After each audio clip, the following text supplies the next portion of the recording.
Hey, Liron here. What's up? Today is a very interesting and I think a little bit of a unique lesson. I want to work with you on a big brush, small piece of paper type of painting, and I want to show you how there are important things that lead to beautiful results, and they're not the accuracy, they're not the details, they're not the small stuff, it's the big picture. So let's paint a beautiful big picture that works, that looks good. I'm starting with a very pale wash of the sky. Okay, just a couple of pale colors. I'm gonna feed some darker colors into them, tilt my paper, look at the sky up above there. This is a beautiful mountainscape, and what you really want to achieve here is that flow and that softness as you recede into the background.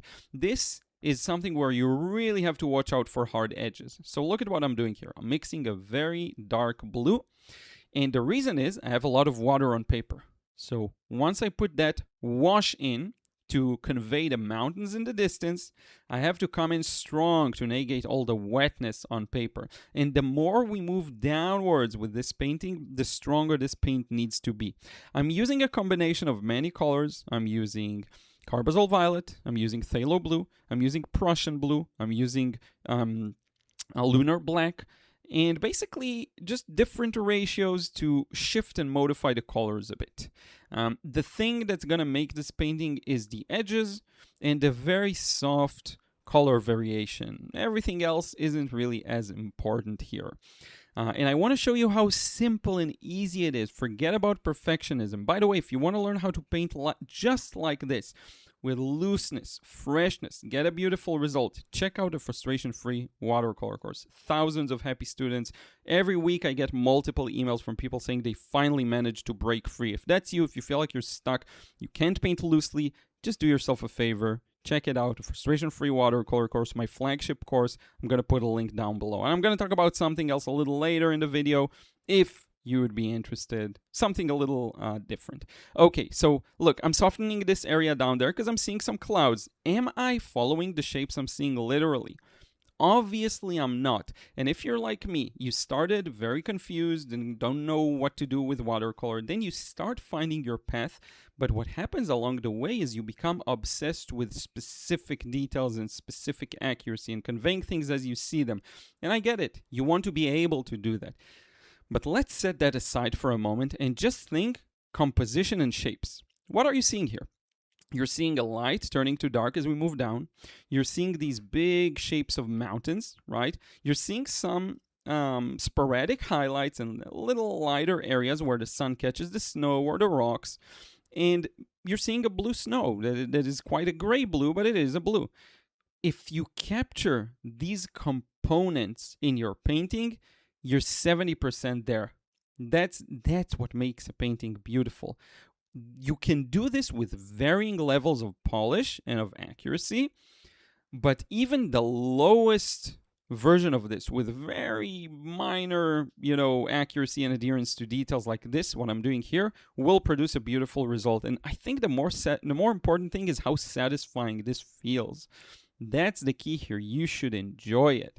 You should enjoy creating this way. And the small paper, big, large brush, that's just a little hack to make it easier on yourself. But you don't have to do it this way, obviously. But I think it's a great way to just see the bigger picture. There's this wonderful artist on Instagram. I forgot their name. They really do this well. So it's completely pointless of sharing with you because I don't remember their name. Sorry about that. It's a Korean painter, but I don't remember their name, unfortunately. And now look at the bottom there, the very bottom, right? This blue there that anchors the snow onto the rocks, right? But it's not dark enough, and you'll see me coming back later on. But first off, I'm gonna use a smaller brush now just to bring out some stronger shadows, mainly because I was having a hard time digging into my wells with my large brush, not because I couldn't get this done with a large brush, but while you have a small brush in hand, you can get some more nuances and some more finer details, which is a lot of fun. Some areas where you see the pattern of the cliffs, right?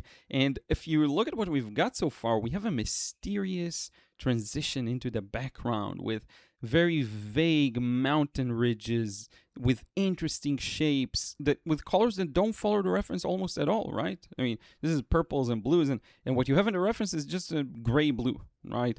It plays on the nuance of that, but we've steered away from that. But what we're focusing on is the overall composition, how the thing reads together from a distance, right? And you can fail so many paintings, even if you get some details right. You fail when someone zooms out a bit and they're just seeing a huge total mess. It's crazy to understand this at first, but when you have some experience with paintings, you'll realize your biggest failures aren't really that you messed up a certain small detail, but that the overall thing doesn't work together well. And my current obsession is with having the entire painting work well as one piece that's united, that's creating an interesting impression for the viewer. I signed this, and now we're going to push that snow down there to become a little darker. That will anchor it. Right now it feels a little detached once it dries. It dried a little darker than I was worried initially, but I think it could go a little darker. So we're still not going to go as dark as those mountains, right? But we just are looking for a nice blue that isn't too gray. You do want to show this is a blue to anchor this. And while we're at it, having some nice little gaps and some random highlights, that's another plus. I'm going to do the same for the right side. And with that, the painting is done. I'm going to show you in just a moment the final scan. Look, if you want to paint like this with complete freedom, passion, courage, the results will come for sure. Okay, check out the frustration-free watercolor course. Now, I promised I'd mention one more thing. That is my exclusive watercolor club. That's right, I started a watercolor club. And if you want to become a member, want to become a part of the tight-knitted community, be sure to check out the link in the description box below. I'm going to put a link for the frustration-free watercolor course and second link for the club. It just gives you a weekly anchor. Every week, we're doing, almost every week, like 4 out of 5 in a month, we're doing live streams where I show you a specific technique, a specific concept, a specific painting, and go real deep on the technique and real nuanced. If you're missing that, it's stuff you can't find anywhere else, really. The more you go into deeper, closer communities, the more secret or hidden information will be revealed to you. As much as I share on the YouTube channel, there I can go really in depth on longer processes, and you get access to the community. Share your paintings, get feedback, get my feedback. I do the occasional feedback live streams too. And lastly, you get access to the live stream vault. So you get to watch every live stream we've had so far. It's about 45 or 50 almost, probably by now, and counting. And I don't know if that's a perk that I'm gonna include forever for new members. So check it out now. I'm gonna put a link below. Become a part of my exclusive watercolor club, and I will talk to you soon.